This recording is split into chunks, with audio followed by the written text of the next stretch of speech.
20 साल की उम्र के 19 लड़कों की एक ही 50 साल की पत्नी रज्जो, आखिर कम उम्र के लड़के ही इसके पति क्यों? यह राज जानकर आपके लोगों के पैरों तले जमीन निकल जाएगी। अमेरिका में आज का मौसम बहुत अच्छा था। पिछले कई दिनों से मैं भगवान से प्रार्थना कर रही थी कि मौसम ठीक हो तो मैं शॉपिंग के लिए मार्केट जाऊँ।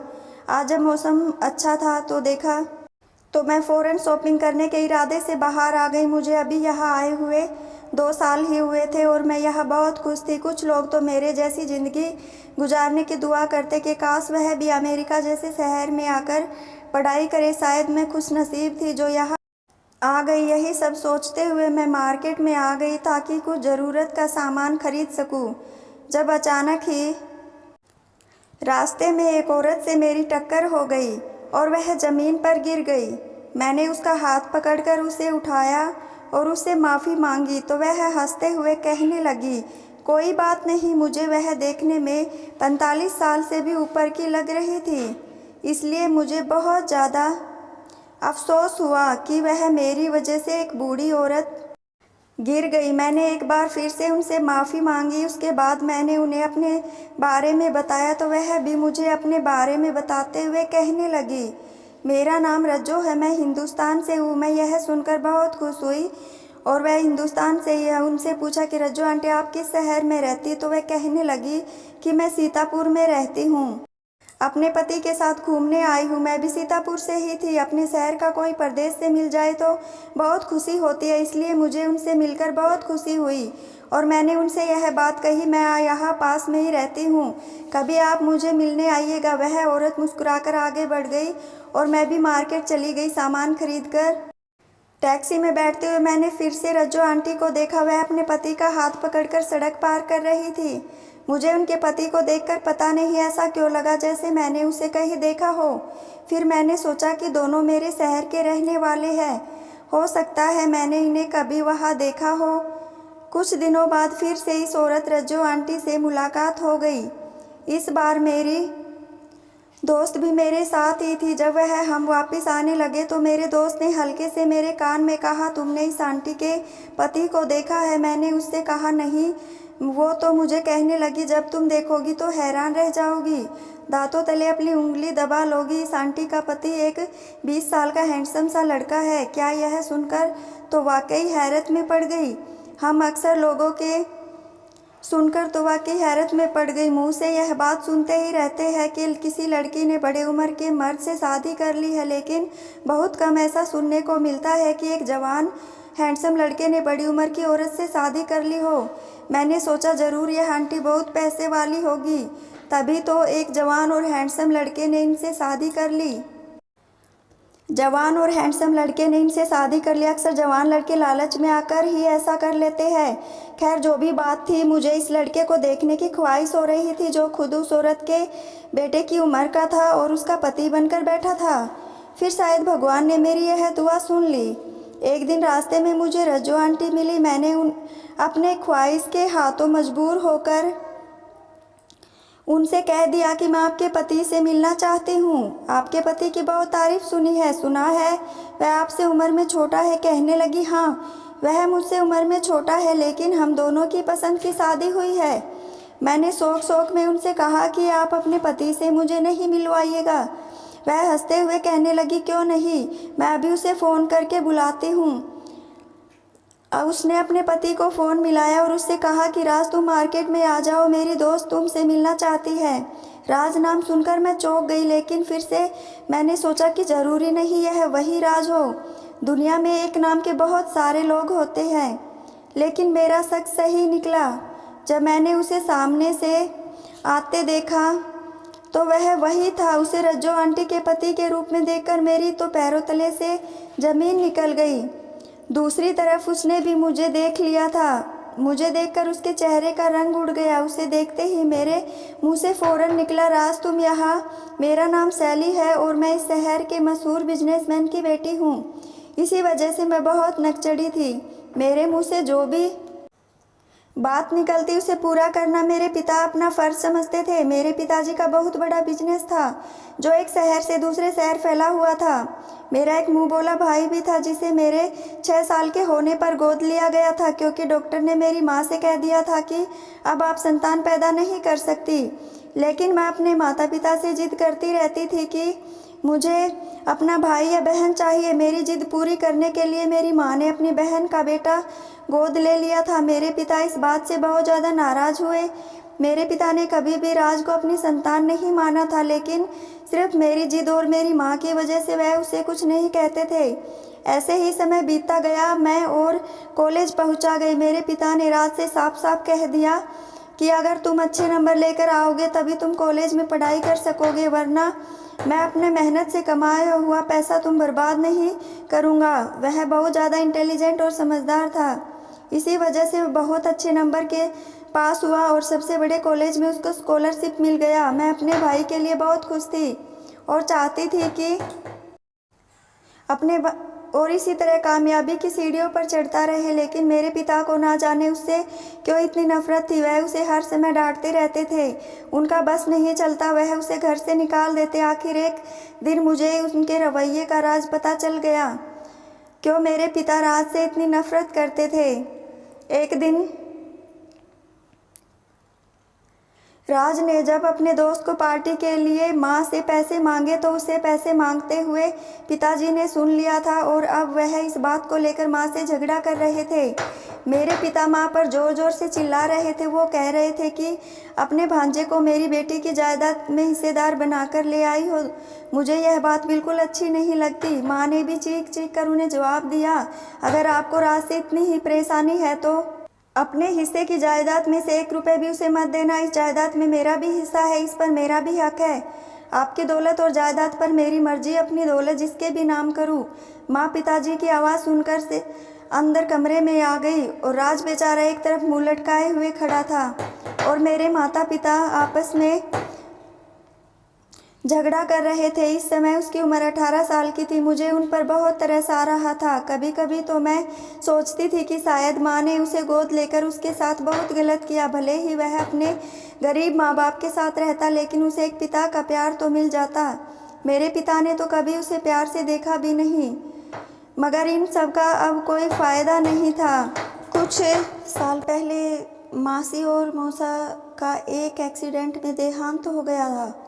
मैंने अपने पिता से कहा कि आप खामसा ही माँ से लड़ रहे हैं। राज कोई पराया नहीं है, मेरा अपना भाई है। उसका भी इस जायदाद में बराबर का हिस्सा है। अगर आप उसे कुछ नहीं देंगे तो मैं दे दूंगी।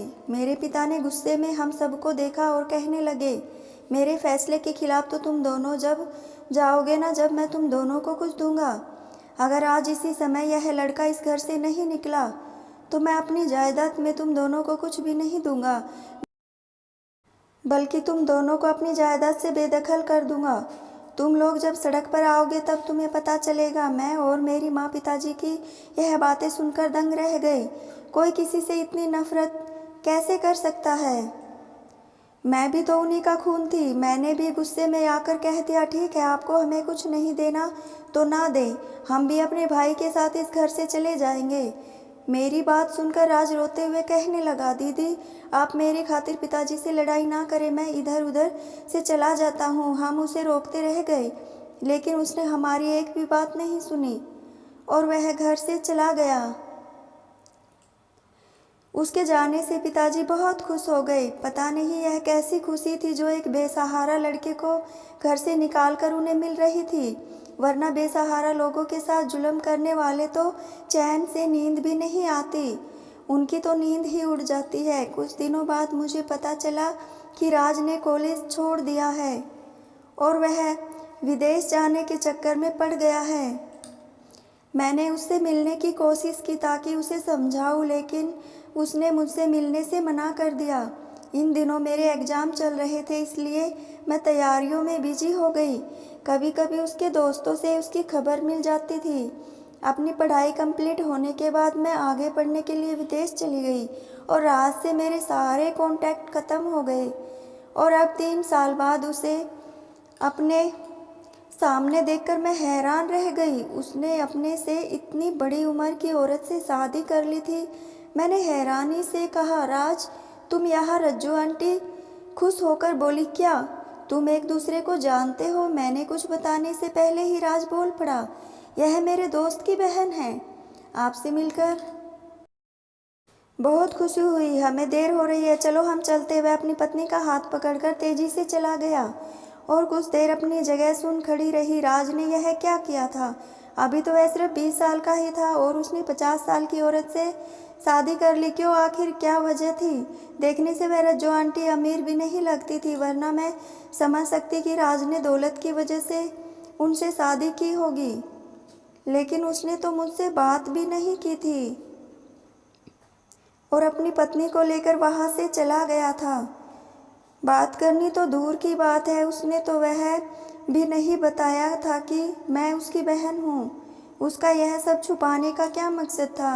मैं यह सब सोचते हुए उनके पीछे जाने लगी ताकि मैं उनका घर का रास्ता देख सकूं कि वहाँ कहाँ रहते हैं। उनका घर देखकर मैं वापस आ गई। सोचा कि फ्री होकर इससे बात करूँगी। जब वह अकेला होगा। वह औरत कहीं से भी मेरे भाई के लायक नहीं थी। अगले दिन मैं उनके घर के सामने छुपकर खड़ी हो गई। वह 10 बजे के करीब वह दोनों बाहर निकलते दिखाई दिए। उनको देखते ही मैंने अपने दोस्त को इशारा किया। वह भागकर राजू आंटी के गले लग गई और उनसे बातें करने का उनका ध्यान बटाने लगी। तभी मैंने मौके का फ़ायदा उठाकर राज का हाथ पकड़कर उसे अपने साथ एक कॉफ़ी शॉप में ले गई। अंदर आते ही मैंने उसके मुंह पर थप्पड़ मारा और उसे पूछने लगी कि किसकी इजाज़त से तुमने इस बूढ़ी औरत से शादी की है। वह मार खाकर कहने लगा, दीदी तुम मेरी फिक्र मत करो, मैं बहुत जल्दी से डिवोर्स ले लूँगा, लेकिन अभी मैं तुम्हें नहीं बता सकता कि मैंने उससे शादी क्यों की है। मैंने उससे पूछने की बहुत कोशिश की, लेकिन उसने मुझे कुछ भी नहीं बताया। मजबूर होकर मैंने उसे वहाँ से जाने का दिया। बाद में जब मेरी दोस्त मुझे मिली तो मुझे कहने लगी, मैंने उस औरत से पूछने की बहुत कोशिश की उसने 20 साल के लड़के से शादी क्यों की, लेकिन उसने मुझे कुछ भी नहीं बताया। मैं सोचने लगी कि बहुत चालाक औरत है, बस राज इससे डिवोर्स ले ले, फिर इसका जो दिल चाहे वह करती रहे, बस मेरे भाई की ज़िंदगी खराब होने से बच जाए। मुझे लगता था कि उसने मेरे भाई को फंसाया होगा। 15 दिन बाद मैंने राज को फ़ोन करके पूछा तो वह कहने लगा कि दीदी मैंने उस औरत से डिवोर्स ले ली है। यह सुनकर मुझे बहुत खुशी हुई और सोचने लगी कि चलो अच्छा है, मेरा भाई उस औरत से आज़ाद हो गया। इस समय मुझे अपने पिता पर बहुत गुस्सा आया। सिर्फ उनकी वजह से ही राज ने यह कदम उठाया था, वरना राज कभी भी इस औरत से शादी नहीं करता। मुझे खुद पर भी शर्मिंदगी हुई कि मैं अपने जीवन में इतनी बिजी हो गई कि अपने छोटे भाई पर ध्यान ही नहीं दिया। मेरी छुट्टियां हो गई थी। मैं अपने घर वापस आ गई ताकि मैं अपने माता पिता से मिल सकूं। मैं एक हफ्ता अपने घर पर ही रही, मगर जिस दिन मुझे वापस जाना था उसी दिन मैंने फिर से इस औरत को अपने भाई के साथ देखा। मुझे बहुत ज़्यादा हैरानी हुई और साथ में गुस्सा भी आया। मुझे गुस्सा इस बात पर आया कि मेरे भाई ने इस औरत की वजह से मुझसे झूठ बोला, और हैरानी मुझे इस बात की हुई कि वह कुछ दिन पहले तो अमेरिका में थे और अब यहाँ आ गए। मैं गुस्से में अपने भाई के पास गई। वह मुझे देखकर घबरा गया और कहने लगा, दीदी यह मेरी पत्नी है और मैं इसे बहुत ज़्यादा प्यार करता हूँ, मैं इसे किसी भी हाल में नहीं छोड़ सकता। वह औरत यह सब सुनकर भी खामोश रही। मेरा भाई कहने लगा, हम आपकी वजह से यहाँ वापस आ गए हैं, बेहतर होगा आप वापस चली जाए। वह अपनी पत्नी को लेकर वहाँ से चला गया। मुझे बहुत हैरानी हो रही थी। यह सीधा सादी दिखने वाली रज्जो इतनी तेज होगी मैं सोच भी नहीं सकती थी। मुझे लग रहा था कि हो ना हो इसने मेरे भाई पर कोई काला जादू करवाया होगा, वरना एक समझदार और उस 20 साल का लड़का कैसे इस औरत से शादी कर सकता है। मैं कुछ दिनों के लिए यहीं रुक गई क्योंकि मुझे इस औरत से अपने भाई का पीछा छुड़वाना था। अगले ही दिन मैंने अपने दोस्त के घर गई ताकि उसके साथ किसी बाबा के पास जाऊं। हम दोनों एक बाबा के पास गए ताकि उनसे कोई समाधान निकलवाए। बाबा ने कहा, जिन लोगों को अलग करवाना है उनकी तस्वीर चाहिए। मैंने अपनी दोस्त से कहा कि चलो उन्हीं के घर चलते हैं। मैं उन दोनों को किसी बहाने से घर के बाहर बुलवा लूँगी और तुम उनकी फ़ोटो खींच लेना। वो कहने लगी कि चलो ठीक है। फिर हम दोनों अपने भाई के घर चले गए। मैंने ज़ोर ज़ोर से दरवाज़ा बजाया और तेज़ आवाज़ में उन दोनों को बाहर बुलाया। मेरी आवाज़ सुनकर वह दोनों बाहर आ गए। फिर मैंने अपने भाई से लड़ना शुरू कर दिया ताकि इतनी देर में मेरी दोस्त उन दोनों की फ़ोटो निकाल ले। कुछ देर लड़कर मैं अपनी दोस्त के पास वापस आ गई। फिर मैंने अपनी दोस्त से पूछा कि तुमने उनकी फ़ोटो खींच ली। मेरी दोस्त जैसे ही अपने ख्यालों में ही गुम थी। मैंने उसको पकड़कर हिलाया तो वह होश में आई। मैंने उससे फिर से पूछा कि तुमने फ़ोटो खींच ली, तो वह कहने लगी, नहीं, मैंने फ़ोटो नहीं खींची। मुझे उस पर गुस्सा आया और मैं कहने लगी कि तुमने फ़ोटो क्यों नहीं खींची। तब वो मुझसे कहने लगी कि यह कोई जादू वादू का चक्कर नहीं है, यह रज्जो है। इसका काम यही है कि वह 20 साल के लड़कों से शादी करती है। शायद तुम नहीं जानती कि उसने अब तक कितने लड़कों से शादी की है। अब उसने तुम्हारे भाई से शादी कर ली। अपने दोस्त के मुँह से यह सब सुनकर मेरी आंखें खुली की खुली रह गई। सब वह क्या कह रही थी। मैंने पूछा कि यह सब तुम्हें कैसे पता चला, यह औरत कौन है और इसकी सच्चाई क्या है। कहने लगी, कुछ साल पहले मेरा कजिन भी इसके चक्कर में फंस गया था और इससे शादी कर ली। फिर पता नहीं कैसे उसकी जान छूटी, लेकिन उसने मुझे एक बार बताया था कि यह रज्जो 20 साल के बहुत लड़कों से शादी कर चुकी है। मैंने हैरान होकर उससे पूछा, तुमने तो सच पता होगा कि किस वजह से यह उन लड़कों को शादी करती है और यह बहुत अमीर औरत है। मेरे दोस्त कहने लगे कि मुझे इस बारे में कुछ नहीं पता। जितना मुझे मालूम था मैंने तुम्हें बता दिया। और वैसे भी इसको देखकर नहीं लगता कि यह अमीर होगी। इसका घर देखो, कितने छोटे से घर में रहती है। अभी हम दोनों वहीं खड़े होकर बातें कर रहे थे। इतनी ही देर में रज्जू अपने घर से बाहर निकलती हुई दिखाई दी। वह फ्रूट वाले से फ्रूट खरीद रही थी। उसको देखकर मैंने अपनी दोस्त से कहा कि तुम ठीक कह रही हो, यह कहीं से भी अमीर नहीं लगती। फिर क्या वजह है कि राज ने इससे शादी कर ली। मेरी दोस्त ने कहा कि ऐसा करते हैं, मेरे कजिन से पूछते हैं, हो सकता है वह कुछ बता दे। यह आइडिया अच्छा था। मैंने दोस्तों से कहा कि अपने कजिन को फ़ोन कर पता करो कि वह कहाँ पर है। आज की सारी रात मेरी जागकर ही गुजरी थी। मुझे समझ में नहीं आ रहा था कि वह 50 साल की रज्जो मेरे भाई के साथ क्या खेल खेल रही थी। एक तरफ उसको देखकर लगता कि वह अमीर नहीं है, लेकिन दूसरी तरफ यह भी सोच रही थी अगर वह अमीर नहीं होती तो वह अमेरिका कैसे जाती। मैं तो उलझ कर रह गई थी। फिर मैंने सोचा कि हो सकता है वह राज के पैसों से अमेरिका गई हो, लेकिन राज के पास भी तो पैसे नहीं थे। अगर उसके पास पैसे होते तो वह अपनी पढ़ाई कंप्लीट करता। अजीब परेशानी थी। मैं बहुत हैरान हो रही थी। वह खुद ही सवाल करती और खुद ही उनका जवाब दे रही थी। माँ ने मुझसे पूछा कि सैली क्या बात है, तुम वापस भी नहीं गई और अब तुम मुझे बहुत ज़्यादा परेशान लग रही हो। अगर मैं उन्हें राज के बारे में सब बता देती तो वह भी परेशान हो जाती। यही सब कुछ सोचकर मुस्कुराने लगी क्योंकि मुझे अपनी परेशानी का हल मिल गया था। अगर मैं राज को माँ के नाम से ब्लैकमेल करती और उससे कहती कि मैं माँ को सब बता दूंगी तो वह उस औरत को छोड़ देता।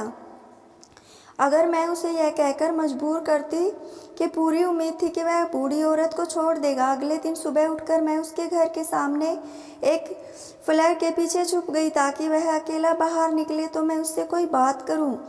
थोड़ी देर बाद भी वह बूढ़ी औरत बाहर निकली और उसके 10 मिनट बाद राज भी बाहर आ गया।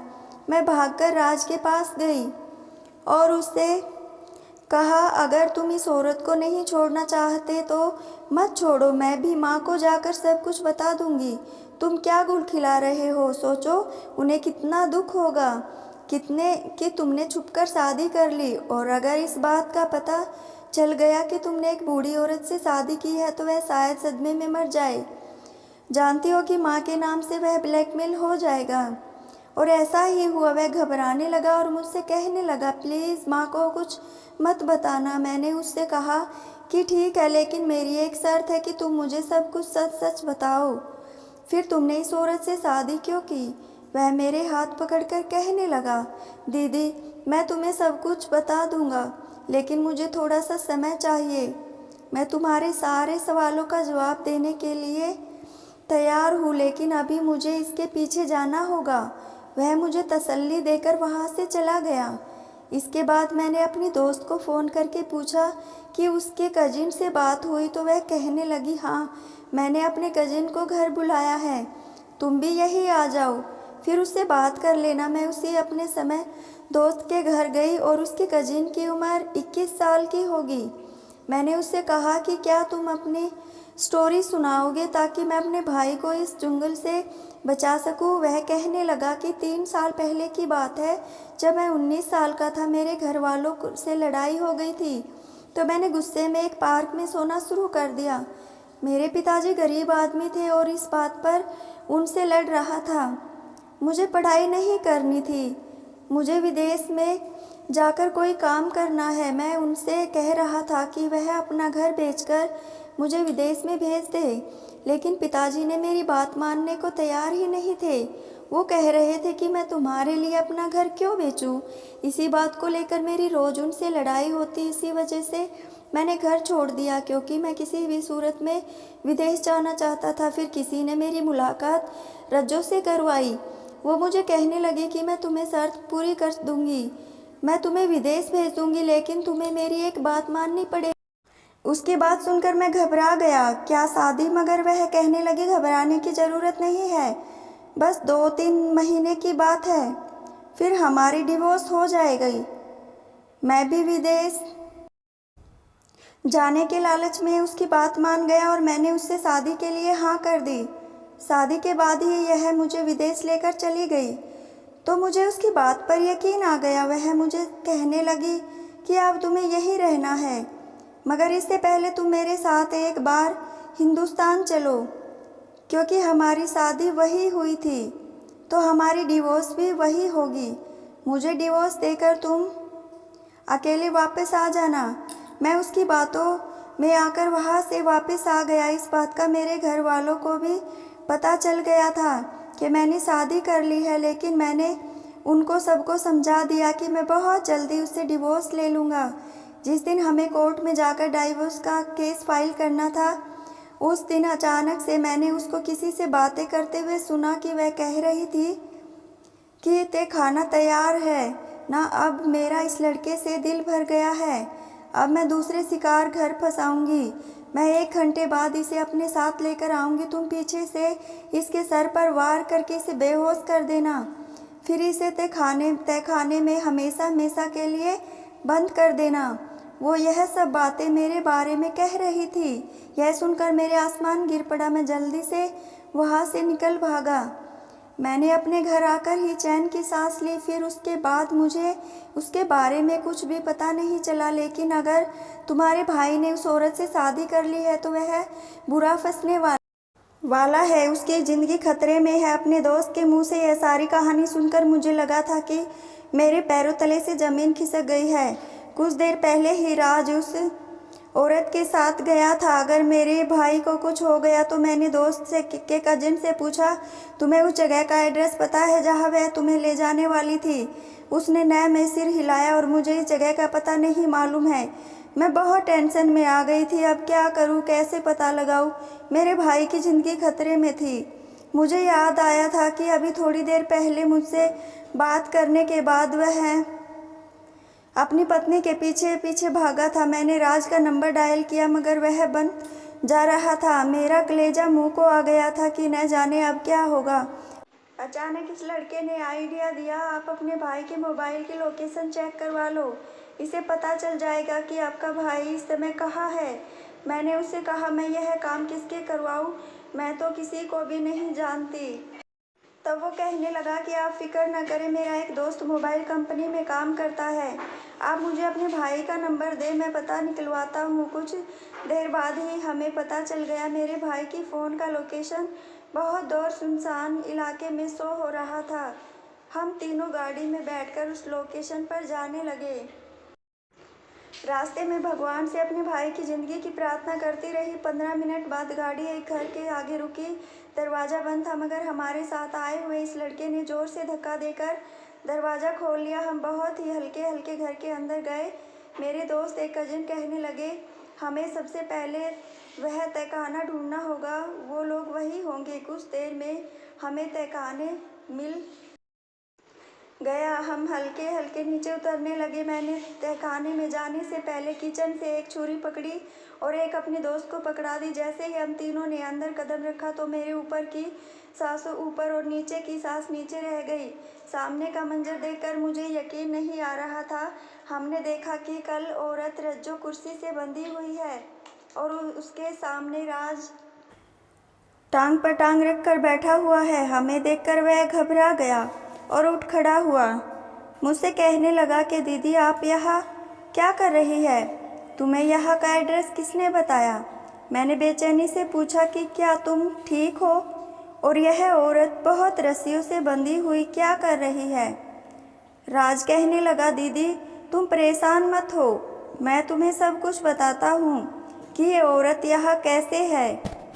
हम तीनों बैठ गए। राज कहने लगा कि जब पिताजी ने मुझे घर से निकाल दिया तो मेरा एक दोस्त मुझे अपने घर ले गया। मैंने इस दोस्त का भाई कुछ अरसे से लापता था।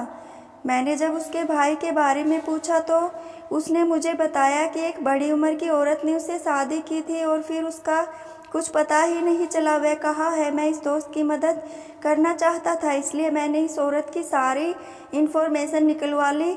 तब मुझे पता चला कि वह सिर्फ 20 साल के लड़कों से ही शादी करती है। नौजवान लड़कों को विदेश जाने का लालच देकर उनको कैद कर लेती है। मुझे पूरा यकीन था कि मेरी दोस्त का भाई इसी के पास होगा। मेरे दोस्त ने मेरा उस वक्त साथ दिया था जब मेरे पिता ने मुझे घर से बेदखल कर दिया था। मैंने उसकी मदद करने का फैसला कर लिया था और पूरी प्लानिंग करके इस औरत के करीब आया। यह हमेशा गरीब लड़कों को ही फंसाती थी, जिनकी आंखों में अपने फ्यूचर के सपने होते थे। यह उनको सबके सपने पूरे करने का लालच देकर उन्हें काबू में कर लेती। मैंने खुद को इसके काबू में दे दिया ताकि इसे ऐसा करने लगे। अब यह जो मेरे साथ चाहे वह कर सकती है, इसलिए ये आज मुझे यहाँ लेकर आई थी। मगर मुझे तो इसकी नीयत पहले से ही पता थी, इसलिए मैं पहले से ही तैयार था। बजाय इसके ये मुझे कैद करती, मैंने इसे कैद कर लिया और रस्सियों से बांध दिया। अभी मैं इससे पूछताछ कर रहा था तो मालूम हुआ कि इसका पूरा ग्रुप है। यह नई उम्र के लड़कों को फंसाती है और जब इसका दिल भर जाता है तो ये उनको अमीर और बूढ़ी औरतों को बेच देती है जो इसकी तरह दिमागी बीमार होती है। मैं तो बस इससे इसकी सच्चाई जानने वाला था, इसलिए आपसे मैंने कुछ समय मांगा था। सारी सच्चाई सुनकर मेरे अपने भाई से कहा, तुम पुलिस को फ़ोन करो। वह खुद थी इससे बाकी लड़कों के बारे में उगलवा लेगी। थोड़ी देर बाद पुलिस आकर उसे ले गई और उसकी बताई हुई जगह पर छापा मारकर सब लड़कों को रिहा करवा दिया। लड़कों में राज के दोस्त का भाई भी था। यह खबर हर तरफ फैल गई थी कि मेरे भाई राज ने अपनी जान पर खेलकर एक दिमागी बीमार औरत और उसके खतरनाक गिरोह को पकड़वाया है। इसकी तरफ से भी अच्छा इनाम मिला था। वह पूरे शहर में मशहूर हो गया था। मैंने अपने पिता से कहा कि देखिए, जिस लड़के को आपने कम समझा था वह पूरे शहर में मशहूर हो गया है और सब लोग उसको इज्जत दे रहे हैं। मैं अपनी पढ़ाई पूरी करने के लिए बाहर चली गई और राज ने अपना काम शुरू कर लिया। 6 सालों में उसने वह जगह हासिल कर ली जिसको हासिल करने के लिए मेरे पिता जैसे लोगों को सारी उम्र लग जाती है। दोस्तों, उम्मीद करती हूँ आपको हमारी कहानी पसंद आई होगी। कहानी पसंद आई है तो वीडियो को लाइक करें, चैनल पर नए हैं तो चैनल को सब्सक्राइब करें और हाँ, नोटिफिकेशन बेल को ज़रूर दबाएं ताकि अगली अपडेट सबसे पहले आपको मिले।